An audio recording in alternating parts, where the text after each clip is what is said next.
Eric Longer from the Information Equity Initiative. We will also invite Abby Alexander from Thompson Broadcast and Mark O'Brien from Spectra Rep. Gentlemen, please. Mark's putting on his jacket. So our format today is that each of our panelists has a short presentation to provide for you in terms of what they're doing with distance education and ATSC 3.0. And after that, we will open it up to question and answer. And if shockingly, the audience is quiet and doesn't have a lot of questions, I have some questions that I have prepared in advance, but I definitely would prefer to get questions from you to make sure that we're addressing the items that are most important to you. So with that, gentlemen, I think, is Eric going to kick us off? Sure. Go right ahead. From here? Whatever you are comfortable with. I have a clicker. There you go. Great. No, I remember. The instruction is great. It's not. Maybe you should go up there. I can just do it. No, we'll just use it. Yeah. Okay, is this on? Yes, this is on. All right, well, first, thank you, Madeline, for the invitation to be here. Before I begin, this is my 11th time in Jamaica. My family, when I was a child, we would take one family vacation every year. And 10 years in a row, we went to the Trelawney Beach Hotel, which is right next door. Made some lifelong friends there. One waiter, Mark Kerr, taught me all the swear words, and he came to my wedding. So I grew up listening to Ika Mouse and Pato Bantan and Yellow Man, and my brother still comes here every year and volunteers at the Bustamante Children's Hospital, does heart surgeries. So this country really made a huge impact on my family. So it's wonderful to be back after 25 years. So it's especially on the same beach where we grow up going every year. So it's very nice to be here. Yes. So I'm gonna, oh, there we go. Okay. I was pushing the wrong green button, Amy. So Information Equity Initiative, we're a nonprofit organization, and we're focused on bridging the digital divide in partnership with broadcasters. We're doing this here in the United States and also now internationally. I did a little bit of research about Jamaica. There are professionals in this room that know this information far better than I do. So if any of these statistics are incorrect, either too high or too low, my apologies, but directionally, what I gathered is that roughly 45% of households here in Jamaica lack reliable or affordable access to high-speed internet. And that means, based on the number of primary and secondary school children here in the country, that would be several 100,000 students that would lack access. That's most critical in terms of the disparity for those kids who aren't able to regularly attend school, whether that's because of poverty or for illness or inability to get to the school because of either violence or infrastructure or weather. These are not issues that are unique in Jamaica. These is a worldwide issue, especially in the developing world. But having that inequity in terms of digital access to information creates certainly risk of intergenerational inequities for that family and for the families that then follow. So we were created as a nonprofit organization by public broadcasters in the United States, recognizing, and this came up during the sessions yesterday, broadcasters really are best positioned in terms of cost effectiveness and speed to market to start to solve this problem. Broadcasters in here, obviously in Jamaica, the infrastructure is being built right now to create a nearly ubiquitous safety net over the entire population to provide direct services, whether that's public health, education, early education, services into incarceration facilities, workforce training, you name it. So we've started to deploy across the United States. We're already in 4 US states and in planning processes in New York, Colorado, Puerto Rico, and have started working with government agencies, NGOs, and philanthropies, also in Brazil, Kenya, and the Philippines, all of whom are recognizing that by partnering with broadcasters, there's an ability to create rapid public service to those who need it the most. Our approach, and what we find to be most effective, is creating a partnership ecosystem. And the reason I say it like that is this is a big problem. And it's not a problem that any one entity can solve on their own. So no single broadcaster can solve this all by themselves. They need partnerships with NGOs, with philanthropy, with government agencies to coordinate and to figure out how to fund and deploy this sort of system. So we're philanthropy supported. We're finalizing our grants with Eric Schmidt, the former CEO of Google, with the Dalio Philanthropies, the Endless Group.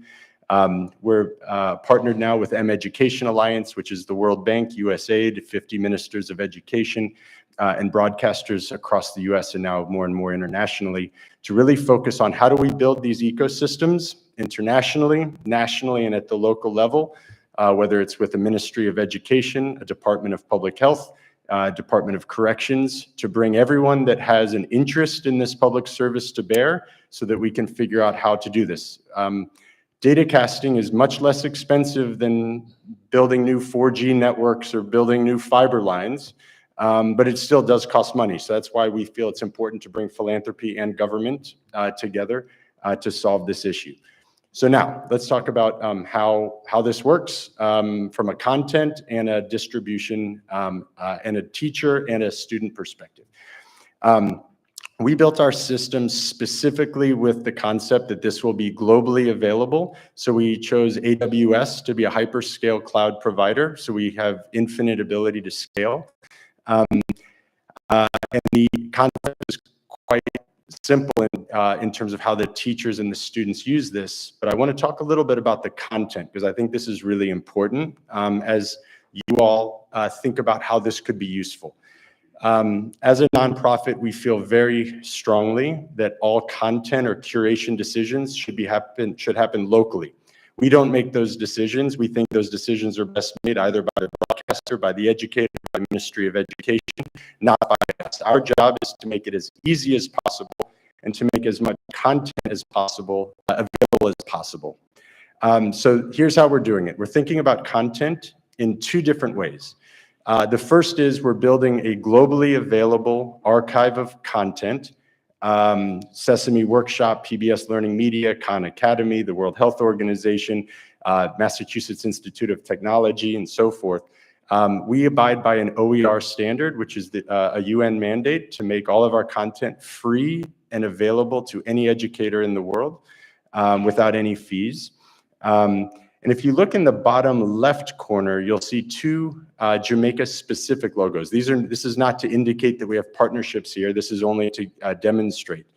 So if, for example, the Ministry of Education said, here is a catalog of standard-aligned curriculum that we would like to make available to every teacher, we could just ingest that, make it available in our cloud and easy for any educator to pull from and to make that pushed out to the edge to these families that don't have broadband.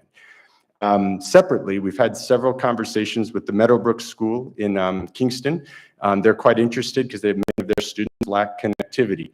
If there is, and I'm sure there is, a 9th grade science teacher at Meadowbrook School who's exceptional in creating lesson plans that as a country you would like to make available to all 9th grade science students, we could easily ingest that to make that available. If a broadcaster creates cultural content, historical content, documentaries, no problem. Or no problem on. We can make that available and push that out to any families where it's deemed that that's the appropriate content for that family. So that's the global cloud archive that we stand up internationally to become available. Now, how does the teacher use it? We designed our system with over a dozen educators and with Penn State University to specifically focus on how does this become as easy as possible for the teacher. Teachers in the US, and I'm sure it's true in Jamaica, are overworked, overstressed. So we integrated with Google Classroom, with Schoology, with Canvas for our Puerto Rico deployment with Microsoft Teams. And the idea is to not force an educator to learn anything new. So if they work in Google Classroom, they can simply create their lesson plan, hit submit, Kids that have broadband will receive it just the same way. Kids that don't will receive it over the air through Datacasting. So it's quite straightforward. And if the teacher wants to augment their lesson plan with Khan Academy content from our cloud, no problem. They can just pull it into their lesson plan and make that possible. So let's talk a little bit about the devices. Triveni is one of our technology partners, and they've been working with us very hard to increase the functionality and also rapidly decrease the cost of these edge devices. So what we've been focused on is how do we use this device not only for our purpose, 128 gigs of content, a Wi-Fi hotspot, so any device in the home can connect to the educational material, but also that same device, and you can see one at the back, can then transmit ATSC-free content to an older television so that the family does not have to replace a television. They can stream linear channels to a mobile device in the home. So it really becomes a home gateway. If there's interest, our device can have an LTE return path added to it. Obviously, that adds a little bit of cost because now we're adding a bit more functionality and some sort of mobile plan. But that's certainly something that can be added in if that's of interest. That would really be up to you all. So here's how it looks in the home. Since we partnered with Sesame Street, they wanted us to stop calling it the education device, and now they said we should call it the Eddy because that's cute. So we call it the Eddy. So the Eddy is a little home device that receives the content through an antenna and plugs into a wall. It's pretty straightforward, and that does all of the gateway work that we just talked about. We're increasingly seeing interest in incarceration facilities, libraries, internationally in schools. Those environments, we use the Edward. That's the adult version of the Eddy. It's the exact same concept. It just has more storage, processing power, so we could have dozens or hundreds of concurrent users, as opposed to the Eddy, which generally every member of a family can benefit from the Eddy, whether it's public health content, workforce training content, educational content, you name it. So I want to spend just 1 minute on this slide, and then I think I'll just show you what the user interface looks like, and then I'll sit down. So this part's really important. We built this thinking it would be a K through 12 platform. But what happened very rapidly is we started to see a proliferation of use cases, not only geographically and internationally, but of how government agencies wanted to partner with the broadcaster to make this a reality. So in Pennsylvania, we're working with 7 PBS stations. The Department of Education's been highly supportive. They introduced us to the Department of Corrections. By October, we'll be in 15 youth and adult incarceration facilities. They then introduced us to the Department of Public Health. By October, we'll have our touchscreen kiosks in 300 federally qualified health centers. And now we've just been introduced to the agency that helps to resettle refugees. They're now interested in what services can we provide there. So I've been in public broadcasting for 19 years on the nonprofit side. This is the most excited I've been about how a broadcaster who is inherently local, right? How the broadcaster can become the center of a partnership model with government agencies to create direct services to the public that they serve. That's new service models, new revenue models that we're already seeing opening up in real time, which is quite interesting. In some cases, the interest is in local news distribution from the broadcaster itself to make sure, and this is one of the topics that came up during the speech last night. How do we ensure that there's accurate news content available to families? This is one way to ensure that. So very quickly, I'll just run through these. Obviously, we're assuming that there's no internet at the edge. So we had to make the interface for the child quite simple. So I'll just show you the 3 layers of what we do. So when the child logs in, we don't use a password because there's no way to authenticate, right? So it's just a login name.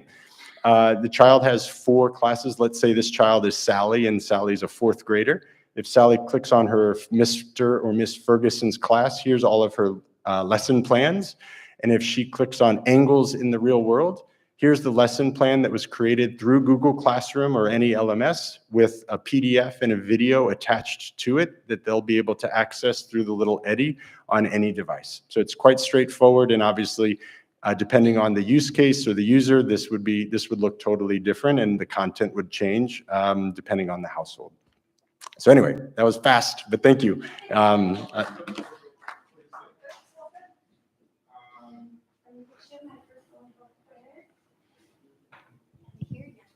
Okay, you're saying on the EDI, if we want LTE, so why not just integrate it in once and for all? So it's a good question. For us, it's cost. What we're hearing very clearly is we need to get the cost down as rapidly as possible. So it's the same box, but what we would want to do is tailor it to the use case. If everyone wants an LTE return path, we would just help source that at the cheapest possible price. But if only 10% of the users want it, then we can save money on the 90% that don't have the LTE. We are not sure where the world is going. It's uncertainty and changes. The necessity comes, people might change. So if they have it at their disposal, you just use it like the toolbox on ATCS. You just pull that out of your toolbox, put it inside of it already. So you want it, you just pull it. You don't have to reconsider it. What I'm going to do, and so forth. Even with the cost, because sometimes cost now become cost greater tomorrow. So you have to think about that. 100%. And if the determination is that you want to future-proof the device to have LTE, then that can absolutely be done. But then it becomes a conversation with the funder. Is the capital there to pay the extra, however much it might be extra, to make sure that that functionality is there? But I completely agree with you. Yeah. Thank you.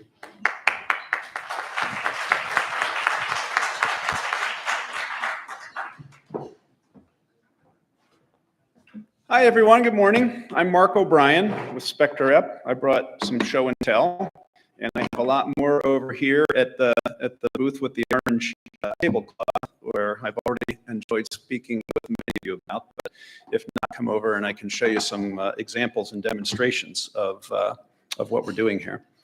So I want to talk about use cases. Mark Coral yesterday did a fantastic job talking about the technology of datacasting, how it works.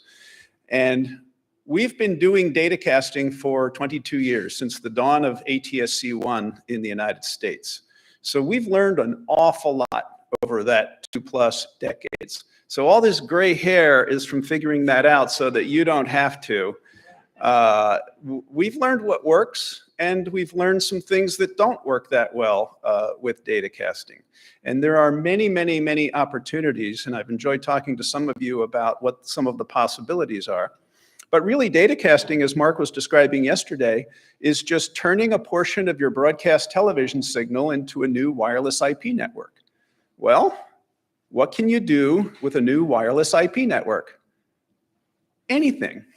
So education is a perfect example of that, and we are doing that as well. I'll show you some examples. But public safety, public alerting, monetizing your spectrum by saying to someone who wants to deliver their content to their constituents and is willing to pay you for that, monetizing your spectrum. Today in NTSC 1, if you want to monetize your spectrum, you have to sell a program and give up all your other programs so that that program can air and they'll pay you for it. In ATSC 3 and with datacasting, you can say, well, you can have access to our spectrum in return for some funding, and you can do whatever you want with it as long as it's within the capabilities of what datacasting can support. So let's talk about some examples. We, like Eric and like Bobby, we also do education. We were lucky enough, if you want to call it that, to be an established data company at the very beginning of COVID, because we've been doing this for over 2 decades. So when COVID hit, we had a warehouse of datacasting receivers, and we were ready to go. And so we deployed very, very quickly. And we went to teachers and said, we think this can help you, this datacasting technology. And so we've got receivers and we've got antennas and we've got everything in place because we've been doing this for public safety and digital signage for 20 years. And we know exactly what is going on. And here you go, here's datacasting. And what we heard back was a resounding no thanks, not interested.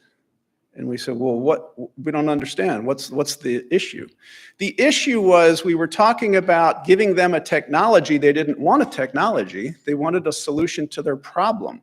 They wanted to be able to do this without having to think of something else. We said, well, as a teacher, you can, after you're done teaching on the internet, you can log into Datacasting and send the information. And they had no interest in that.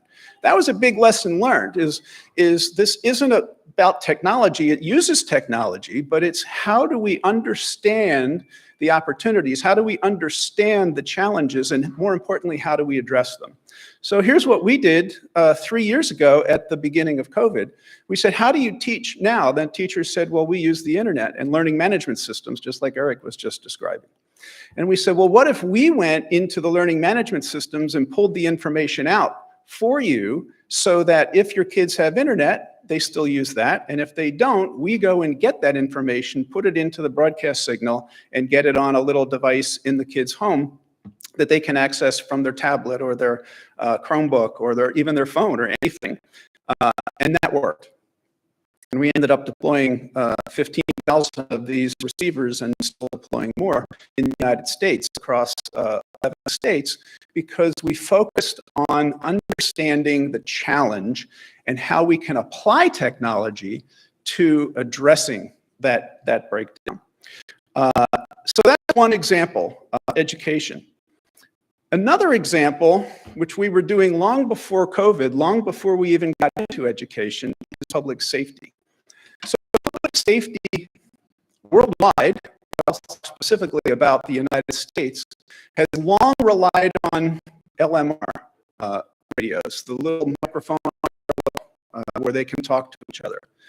Those radio systems went digital. It was a process, but over the last 10 years, those radio systems also went digital, like television. But when they went digital, they focused on how can we have more talk groups. So surprisingly, the LMR public safety radio systems in the United States allow more people to talk, but they don't deliver data. So public safety does not have built-in data networks. So they rely on LTE, cellular networks, just like we do. Well, you know what happens during a hurricane. You know what happens during a large crowd event. You know what happens when something compromises the cellular LTE network. They suffer from that as well. We just did a project last week on the 4th of July, and the picture in the lower right there, I took last week. That is in the Washington, D.C. Police Command Center, where they're pulling in security camera video and helicopter video and other things to manage the crowd of 350,000 people on the National Mall, and knowing that around 4, 5, 6 o'clock, they're not going to be able to do anything with it because the cellular network is going to get congested. And it did. And we used datacasting to take it from that room over terrestrial connections and get it out to responders in the field. And that worked very, very well. We're about to put these devices and just a little UHF whip antenna on police cars in the U.S. Virgin Islands. So the USVI is getting some new police cars. They're going to have LTE radios in them. They're going to have all the normal communication system, and they're going to have datacasting for the same reason.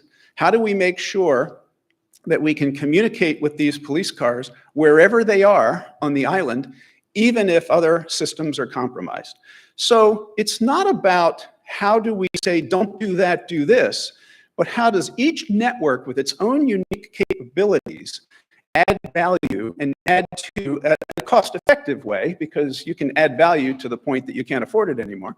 But how do we make sure that we use this as a tool that solves problems for these groups that we're talking to?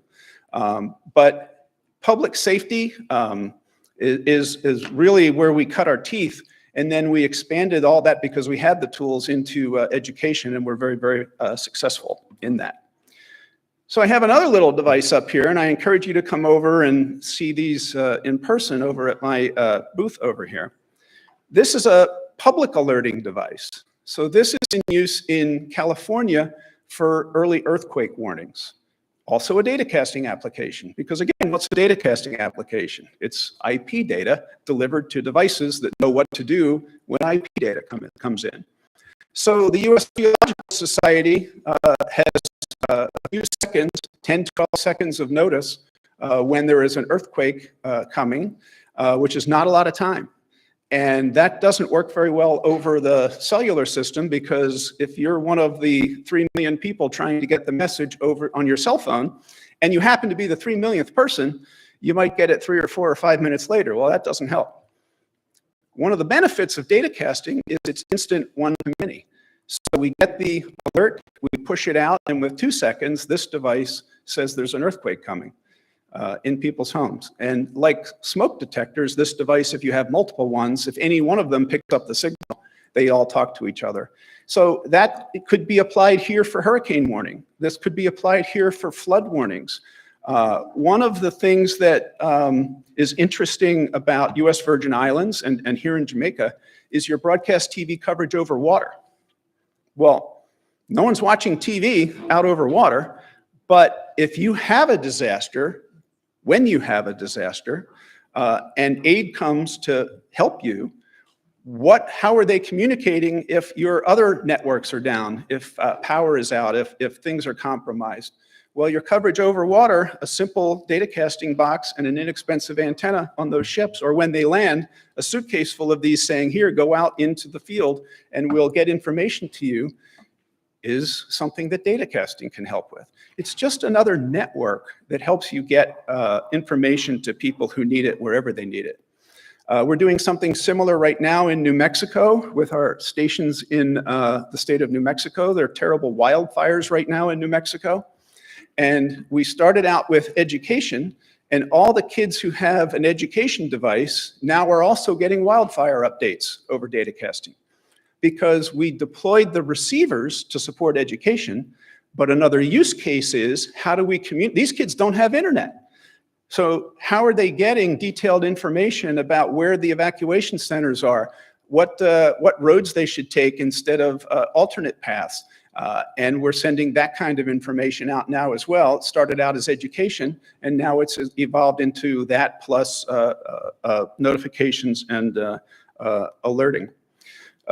So at the end of the day, the biggest thing that we learn, I'll move through this quickly here. This whole public safety works the same way as education. These are some of the vehicles that we installed on last week in Washington, D.C. But I guess the biggest takeaway that I have for you is that while datacasting is an incredibly powerful technology, what we learned is understand the problem of the person that you're trying to work with. Understand what they're trying to do. And no one wants a square peg in a round hole. Datacasting is not a perfect solution to every problem, but it is a fantastic solution to many problems, many of which people aren't thinking that way because they don't know about datacasting. Many of you just learned about datacasting at this event. So we're limited more by what we can imagine than by what datacasting can do. And I would just encourage you to broaden your view and think about opportunities for people who could benefit from getting encrypted, targetable, secure, but still one-to-many, wireless, robust information to their personal devices, computers, tablets, and so on. And please come and talk to me over here if you want to know more about any of those things. So.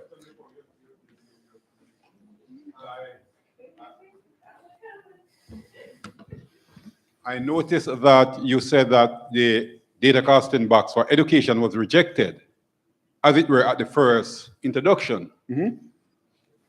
Approximately 75% of teachers are female. Mm-hmm. I noticed that there's a panel dealing with education, but there's no female. I will ask, how many female teachers did you consult, and what amount of input the females had in that before you develop and send it out? Because it is very important for those who are in the field most to have input inside of it for it to be beneficial to the masses. So even now, if you don't, I would ask your team to get more female teachers involved, because they are the ones who push education Sure. Well, around the world. I think that's a specific example of my general point, which is talk to people, understand what their issues are, understand what their challenges are. Don't just go to them with a technology solution, understand how the technology can help them. And that means talking to more people, talking to male and female teachers, talking to principals, talking to superintendents of schools, and so on. And so we did that, and we could debate whether we did enough of it, but we did do that.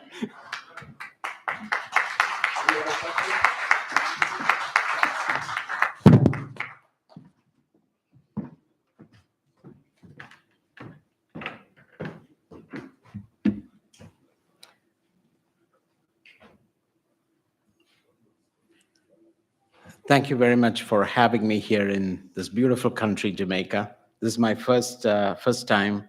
After a long time, I have been here probably around 15, 20 years. Lots have changed. And the rhythm and the step of Jamaica and the people of Jamaica keeps me dancing every day. And I saw that last night, and I could not get the music out of my head when to go to sleep. And I'm excited to be here, part of the ATSC and part of Thomson Broadcast, to give you what the possibilities of ATSC 3.0 can bring. So this is just one piece of it. I'm the president of Thomson Broadcast of US and Latin America. We are a 100-year-old infrastructure company, 100-plus-year-old infrastructure company, manufacturing TV, transmitters, radio. We were in different reiterations. Some of our partners who have been with us, part of one company has split into multiple. You can read the history after that. So give you a little bit of background about Thomson. We were manufacturing most of our transmitters in Europe, and we made a big presence in the US, manufacturing in the US. We also acquired one of another company. We are in the process of finalizing the details from the government, a company called Gates Air. We acquired them. We announced it at ADB, and this helps us to expand the presence and also bring innovative products into the marketplace. My passion and goal here is I come from an internet streaming background, and if I can bring that integration of internet and streaming into the technology of broadcast, that's my holy grail. If I can make a difference, that's where I stand. So when I looked at this, so we looked at Thomson Broadcast. Let's give us an end-to-end solution for broadcasters. So one of the things that we were doing before COVID and just before NAB, prior to COVID, was that to build an application that is, if we can virtualize some of the applications that the broadcasters can use, for example, the gateway could be, or the encoders, let's virtualize it, put it into the cloud, and make it available to the broadcasters. So if you look at the broadcasts, they face 4 vertical challenges. One is to create the content, to manage the content, and to monetize that content and deliver the content. So when you look at all these different silos, these are possible scenarios that we can augment, or we can bring our partners to work together with us. So during the COVID, one of the biggest things that we saw that we were building this channel in the cloud, and we did a demonstration for Madeline and the ATSC team and what the possibilities of ATSC 3 can be. And that was our demo pitch going to NAB. At that time, there was a big need, that was a low-hanging fruit that came in, was how do we educate the students who do not have the internet connectivity, bridging the digital divide. So we pivoted from that, building the channel in the cloud, and we said, let's take this Ferrari engine and put it into something that anybody can use. So that's what we did, and we partnered with a cloud provider. We had instances running in AWS, Azure, name it, all the cloud providers. And then we said we have to look at a long-term solution, and we partnered with Google in a much deeper sense to deliver this platform worldwide. The presence and the footprint of Thomson goes beyond US. We are in 58, 60 countries. 50,000, 60,000 transmitters all across the world. So we wanted a scalable solution that would support that. So if you look at this diagram carefully, so you have content providers that could be television stations like TVJ. In this demo, what we did was Dr. Claire Grant gave us the content after the Detroit conference, and she said, if you're coming to Jamaica, make sure there is a Jamaican content. I said, done, right? So if you go to the back, you'll see our demo there. It is a Jamaican teacher teaching Jamaican content along with PowerPoint synchronized. So the beauty of the technology that we have built is the teachers does not have to change the way they teach. So they can take their video. We created an app for the teacher, upload the PowerPoint either through the web, and the teacher can click on the button and the PowerPoint would change even if they don't have broadcast or broadband on the other end of the student. It is done through the datacasting. So the technology does not have to be understood for the remote user or the student or the teacher who's teaching the class. It is about delivery and experience. So we built that solution according to that. So we pulled in really good partners behind it. And Eric had mentioned about Eddie. We went to, same with PBS. We were planning to deploy one. We found a great partner, Zinwell, out of Taiwan. They would manufacture this for us and customize it, and we put the middleware in there, and it would integrate seamlessly. So you can see a set-top box with storage at the back, 128 gigabits of storage, plus a SIM card embedded into that as a back channel. So there are different varieties of those boxes available as well. So we wanted to give a complete solution end-to-end for teachers or broadcasters to enter into the market. The other partners are, we are looking at Verizon. Google Fi is another one with a SIM card embedded into that. We are also looking at eSIM so that there is no SIM card into that. It's a software-based SIM card. So there are different evolutions of these systems that we are looking at. We also partnered with one of our best partners that we partnered with, Triveni. You've heard that name. Mark Cole and Ralph is here, and Mark Simpson. They were phenomenal. We had weekly calls, we had monthly calls, we deployed this, and it was working. And so without good partners, we cannot deliver this. So that was the biggest message that we got in. So from the tower, I'll show you another example. Okay, so this is more of the architecture if you'd like to see. So, and the yellow side on the top left-hand side, you will see the teacher. And so the content can come from the classroom or the broadcasters itself. So the teacher would upload that directly to the cloud. It will pick it up automatically.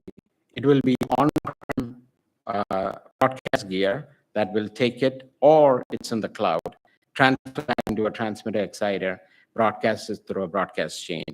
And in the green segment that you see on the extreme right is where the home setup is, where you can have a set-top box that could be a gateway, media gateway.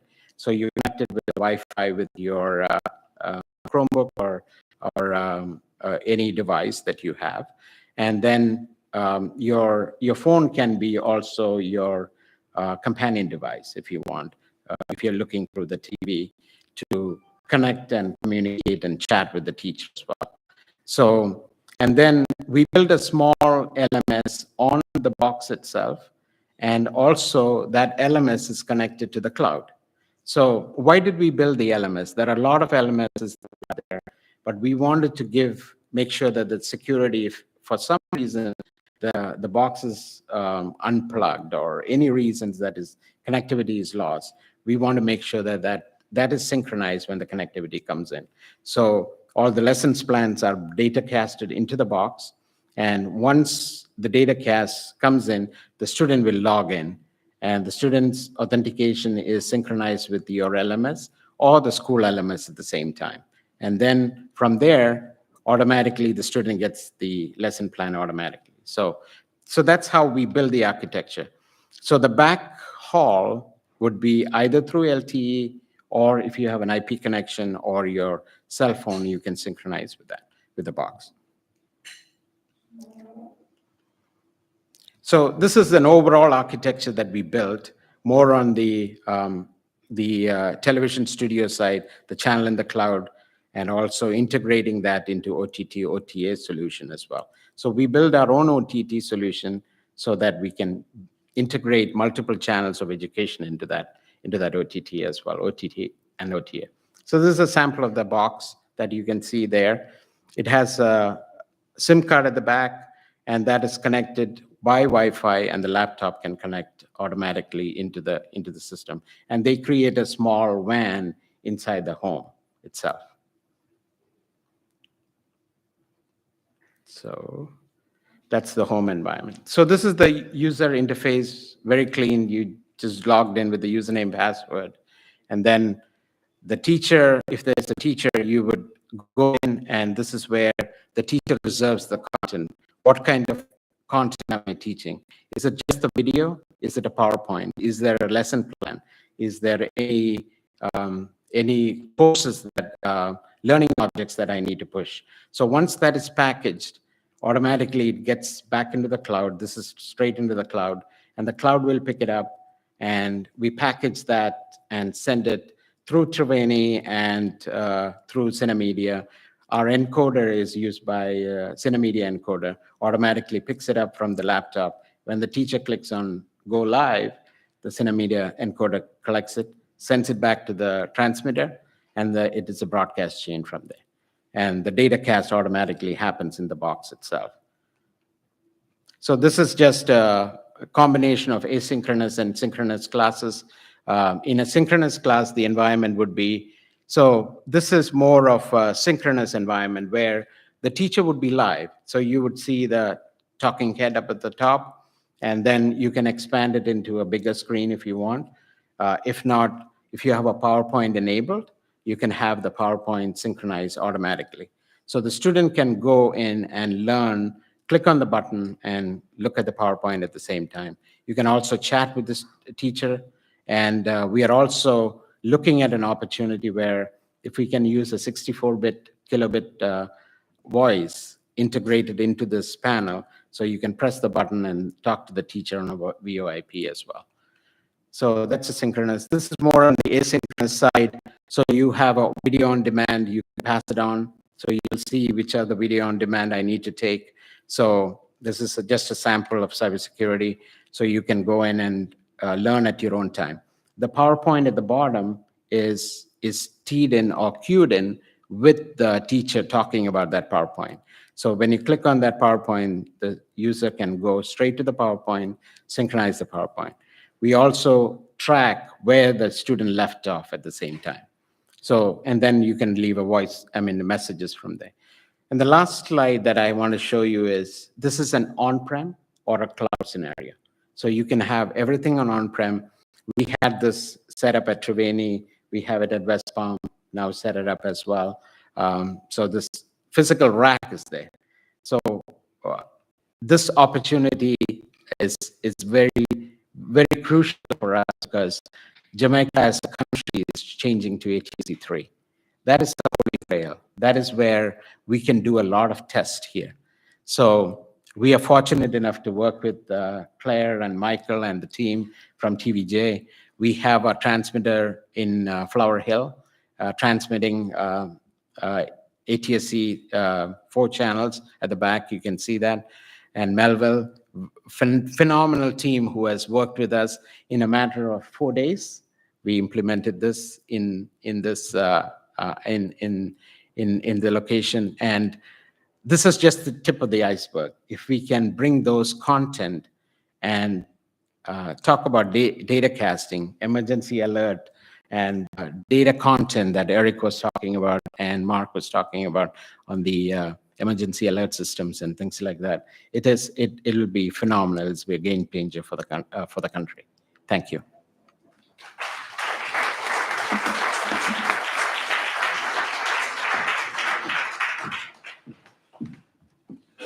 Well, thank you. I think that was, we all went to school just now. I know that we are up against our lunch hour, but this is such a deep topic, and I'm curious if anyone in the audience has any additional questions. And if not, I do actually have one or two that I'd like to pass by the panelists before I allow you to break for lunch. And I think Amy has one quick announcement prior to that as well. So we won't go. Does anybody in the audience have a question? Okay. How much do these boxes cost and who pays for them? For the students. And make sure to turn your mics on. I think Eric's is on. I don't know. Oh, I'm on. Hello. Hey. So we've been doing it the longest. So we have the a warehouse full of these devices that we sell today as a dedicated datacasting box for $200. Hold on. I know that's a non-starter. I know that's not the answer. The answer, I believe, is when you decide what box you're going to standardize on here to help with the transition, we just need to make sure that that device supports the software that's in this box so that datacasting can be added to the device that you're going to deploy. So this is the box we use. It's probably not the box you would use. This is the price point we have. It's probably not the price point for you. And who pays for them? So today, the students pay nothing for these devices. In the US, we've deployed 15,000 of these. No student has paid a dime. This has all been funded by educational grants. The public safety work that we do, all of that was funded under public safety radio communications. The emergency alerting that we're doing is paid for by the consumer, but the back end is paid for by the USGS and the government. So look at this as you have to fund public safety communications. You have to fund teachers and education. And can this be somehow tapped into that to reduce or eliminate the cost to the consumer? Great. Does either of the others would like to answer the question? Yes. Sure, thank you. Thanks for the mic. We've seen, we've specifically worked with multiple edge equipment manufacturers specifically to create competition, to drive down the price, and to improve functionality. So at this point, depending on whether we have LTE or not, and depending on the size of the order, we're right now seeing price points about $110. So, and that's for the full home gateway to HDMI, remote control. Again, partially depending on the size of the order. And right now, supply chain with the chips is quite challenging, but obviously with a large order, I think we would get the attention of the chip manufacturers. What we have seen is similar. It's a one-time cost that typically one of the government agencies leans in. In some cases, it's been philanthropy, but certainly philanthropy is for much smaller installations. We're working with migrant farm workers in the US, and that's a philanthropy-supported endeavor. So we've seen a significant drop in prices just as we've been forcing competition amongst the manufacturers. So to address the pricing, it's more of as Eric said, it's a volume-based pricing. So depending upon how much orders you have, the prices keep coming down. So think about this is just a stopgap arrangement till we get all our TVs to be ATSC 3, but that'll take time. Right? So this will, people are not going to run around and buy ATSC TVs right away. Sorry to say that, but that's the reality because they have, especially in Jamaica, they have bought the 55-inch TVs, then how can they put that tiny little box? So the price point we have seen is the same as Eric has seen. That will come down quite a bit. We are thinking about public-private partnership here in Jamaica, how we can lower down the price a little bit further down and create some kind of a partnership that will augment this bottleneck to address that. Okay, last question. What's the business model for the broadcaster? And I don't mean that. I know the broadcasters are in this to serve the communities. However, you know, we have a rack of things and we have work to do and we have resources to put in. How would a broadcaster, you know, sort of close the revenue loop relative to the investment that they must make? I'll go first and then I'll hand you my mic again. Nobody So our wanted model, Eric to talk. No, I'm kidding. Eric. our model is that the broadcaster should be compensated when they're contributing bandwidth to a datacasting application. So even for our education work in the United States, it's grant funded, and some of those grant funds flow back to the TV stations to compensate them. This is a way to monetize spectrum. As I was saying earlier, if it's a church and they want to buy time on your station, they can monetize it through datacasting. Even education can be monetized. Public safety, these stations are making money for bandwidth revenue. Our model is it's a revenue share. There's some costs associated with setting up and deploying the datacasting service, but clearly the broadcaster is a partner in this and should share in that. In some cases, we're seeing that same model where spectrum is monetized. But as I mentioned during my presentation, we're also seeing this entire ecosystem of government agencies at the international and national and local levels now leaning in to partner with the broadcaster. And we're trying to help facilitate those arrangements, which creates new contracts between the government, whichever agency that might be, and the broadcaster. And that can be for project management, obviously with overhead taken care of. It can be for content production. And in other cases, we're seeing entities like USAID becoming interested, as well as philanthropy.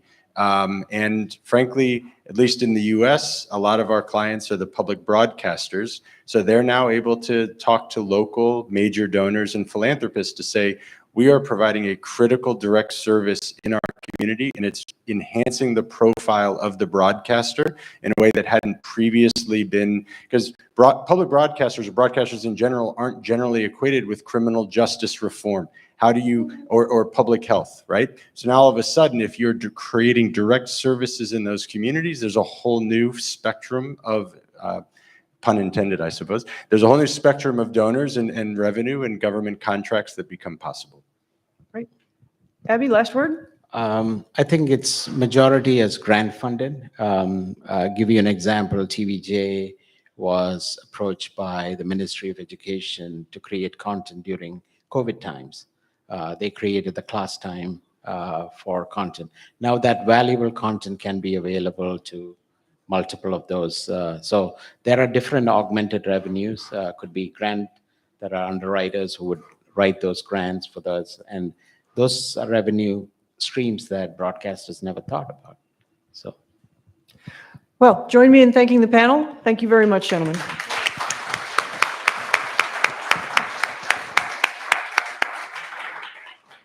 And Amy, with some details about that all-important thing, which is lunch. As I said yesterday, when you see me, you know something fun is about to happen. I will never, ever be able to top Ashe, but I can offer you food. Today, just because of space constraints, we do have a buffet lunch for you today. I think our cookies and fruits and drinks are still in here, but what you'll want to do, go next door where we were last night, grab your lunch, and come on back. We've extended this break for you, not only to accommodate lunch, but to network with our exhibitors. Again, please see them. They have come a long way. And then we will be back here at 2 o'clock for our afternoon presentations. Thank you, everyone. Enjoy lunch.